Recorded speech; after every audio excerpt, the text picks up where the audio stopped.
Oi, pessoal! Hoje nós vamos falar sobre um tópico que sempre gera bastante discussão entre fãs de livros e fãs de adaptações literárias, adaptações cinematográficas, que é por que filmes e séries nunca são exatamente iguais aos livros.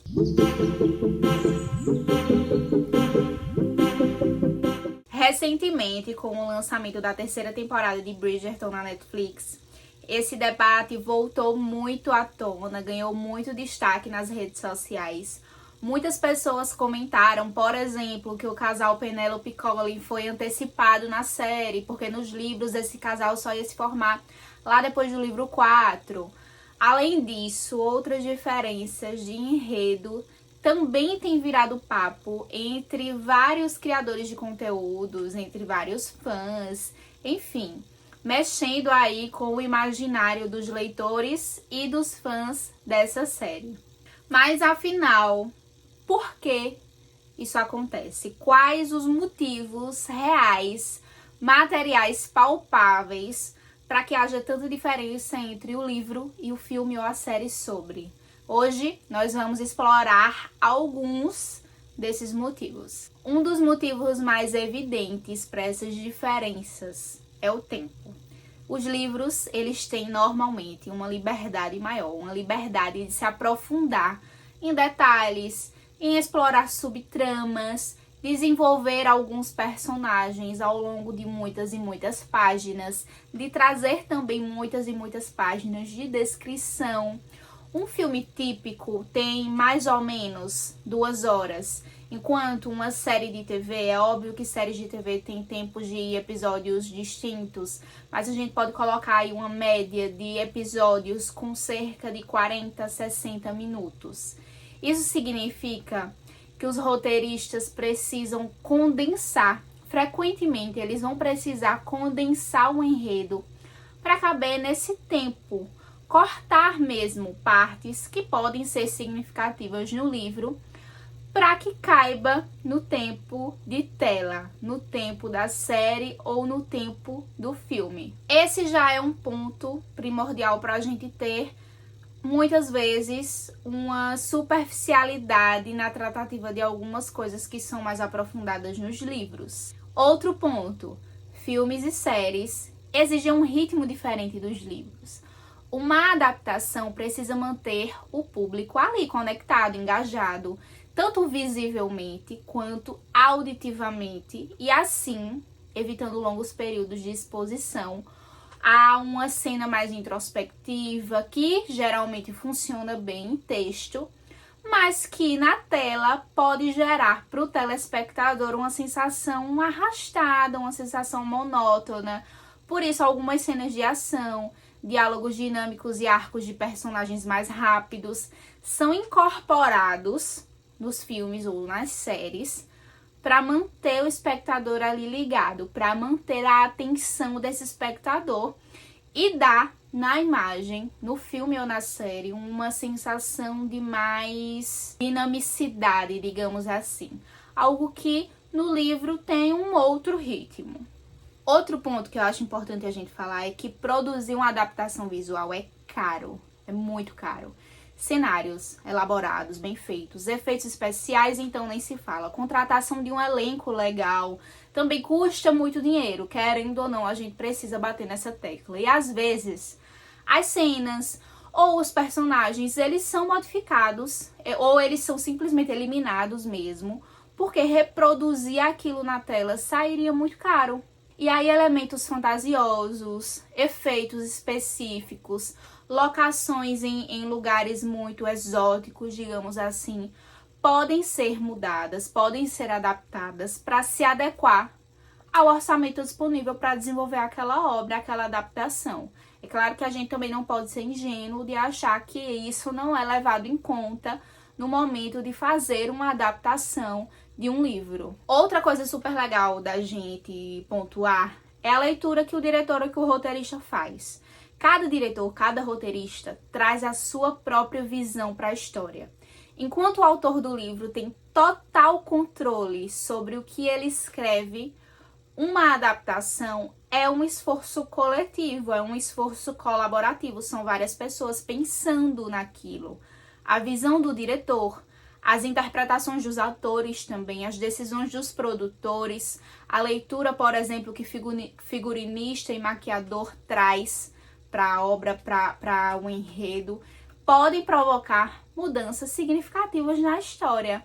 Essas mudanças, elas podem refletir diferentes enfoques temáticos, diferentes interpretações estéticas, que, claro, nem sempre vai agradar todos os fãs da obra, porque é aquilo, a gente, ao ler, imagina algo que não necessariamente vai ser apresentado no filme ou na série como a gente imaginou, como tá ali na nossa mente.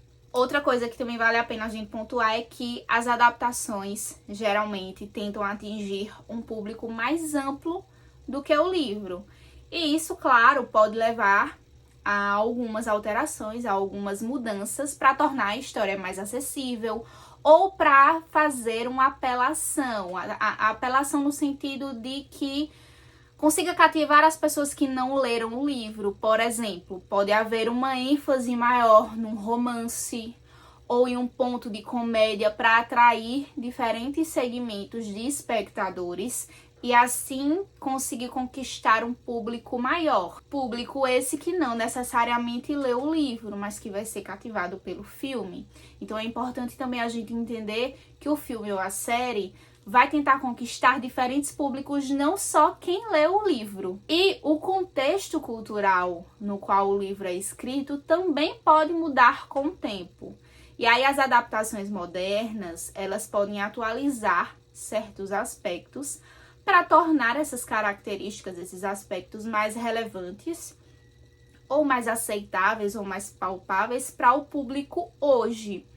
Isso pode incluir, por exemplo, mudanças em algumas atitudes, alguns comportamentos sociais, trazer mais diversificação dos personagens e alguns ajustes mesmo para conseguir se encaixar melhor e refletir, por exemplo, discussões que a gente tem hoje em dia. Bridgerton é um exemplo disso, porque no livro vários personagens não são negros, mas na adaptação para a série a gente já tem a rainha, que não é citada, por exemplo, no livro, mas ela é uma figura negra, entre outros personagens que são construídos assim.